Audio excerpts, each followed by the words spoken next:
நாமக்கல் அருகே கல்லூரி மாணவி உயிரிழப்பில் மர்மம் இருப்பதாக கூறி உறவினர்கள் சாலை மறியலில் ஈடுபட்டதால் பரபரப்பு ஏற்பட்டது.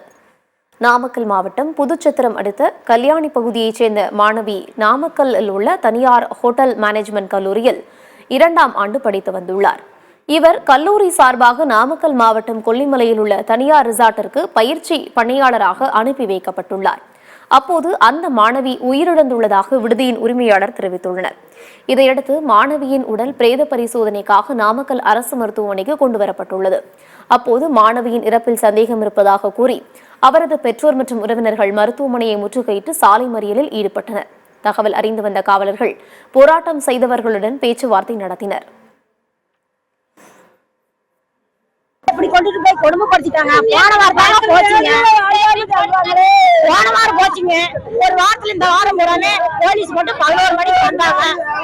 11 மணிக்கு வந்து போலீஸ் மட்டும் கூட்டிட்டு போறாங்க. வேற எதுவுமே தகவல் சொல்லலைங்க.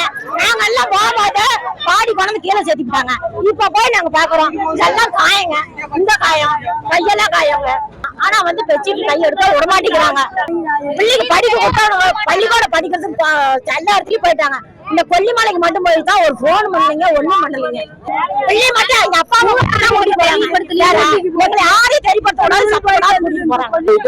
எதுவுமே சொல்லாத ஆர்டி சொல்ல வேண்டாம், நீங்க பெற்றவங்க மட்டும் வாங்க அப்படின்னு சொல்லி கூட்டிட்டு போனாங்க.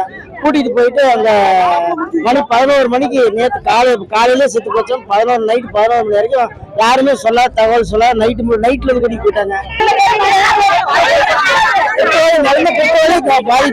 பிள்ளை வந்து மயக்கமா இருக்குது, நீங்க வாங்க அவசரமானதான் கூட்டிட்டு போனாங்க. அங்க போய் பார்த்தா டெட் பாடியா கிடக்குதுங்க. எங்களால பார்க்க முடியல. எங்க பிள்ளைக்கு ஒரு நியாயம்